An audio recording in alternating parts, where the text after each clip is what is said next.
Le port du masque s'annonce comme obligatoire et généralisé de façon durable. Nous pouvons donc nous poser la question des impacts qu'il va avoir sur nos interactions sociales et peut-être aussi sur notre propre personne. Quand on se penche sur l'histoire du masque, on constate qu'il existe une immense diversité de masques, dans leur forme, dans les matériaux employés, le velours, le fer, dans leur destination. Certains ont comme fonction la protection, les masques à gaz, masques de soudage, des masques de plongée sous-marine. D'autres le souvenir, comme les masques mortuaires qui reproduisent les traits du défunt. D'autres encore le déguisement, comme les masques de théâtre dans le No japonais, ou les masques de bal masqués, comme les célèbres carnavals de Venise. Dans cette diversité, les masques ont toutes une caractéristique commune. Ils cachent toute ou partie du visage de celui qui les porte. Et cette fonction, quand elle est généralisée à l'ensemble de la vie quotidienne, tant personnelle que professionnelle, a forcément un impact sur nos relations avec les autres. Si on revient à l'étymologie du mot masque, le mot vient de l'italien masca, qui veut dire aussi sorcière, démon, spectre, mettant ainsi en lumière la dimension de dissimulation du masque. Dissimulation des traits de la personne, dissimulation de sa personnalité, dissimulation de ses sentiments. Les acteurs qui jouaient masqués dans le théâtre antique grec étaient des hypocrites, dénomination qui a donné le nom de français hypocrite. Un adjectif ou un nom qui désigne une personne qui dissimule ses sentiments avec comme synonyme explicite fourbe, poseur, faux cul. Revenons au masque d'origine chirurgicale que nous allons être amenés à porter à la sortie du grand confinement. Ce masque dissimulera le bas du visage, particulièrement la bouche, et ne sera pas sans conséquence. Nous pouvons en explorer plusieurs. On connaît avec de nombreuses études le poids des apparences dans les relations personnelles et professionnelles.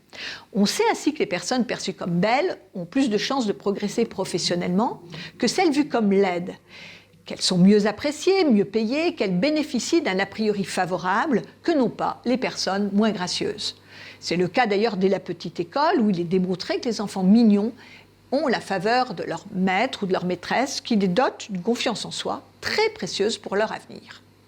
Quel impact pourra avoir la dissimulation de la moitié du visage, faisant reposer sur la partie haute, et particulièrement les yeux, la fameuse première impression. Une autre question renvoie à la communication non verbale, dont on sait l'importance dans la communication interpersonnelle.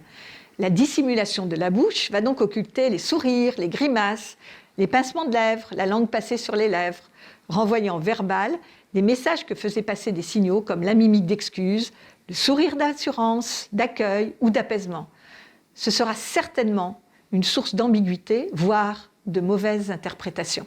On va aussi voir se mettre en place des stratégies jouant sur le cacher et le montrer, faisant du masque un support de message. On voit déjà fleurir des masques avec des drapeaux de pays ou des dessins significatifs, voire des écrits. Attendons-nous à voir apparaître des messages qui potentiellement seront stigmatisants, ou du moins figeront le jugement que nous porterons sur une personne inconnue. Ce phénomène existe déjà avec les t-shirts ou le tatouage, mais ce sera encore plus fort, plus impactant avec le masque sur la figure. Nous pouvons envisager le masque comme un vecteur de communication avec les risques de mauvaise interprétation qui vont avec. Le masque sera enfin un accessoire entrant dans la catégorie des vêtements et gageons que la créativité des marques de prêt-à-porter sera rapidement au rendez-vous. Évidemment, il y aura les moments où on pourra poser le masque et avancer le visage à nu, mais ce sera pour le cercle des intimes, des personnes déjà connues ou à connaître, mais pour une relation pérenne. Celles que nous croiserons seulement n'y auront pas droit. Le port du masque systématique ne sera pas socialement neutre. Il faut en prendre conscience et réfléchir aux questions qu'il pose, au-delà de l'enjeu purement sanitaire.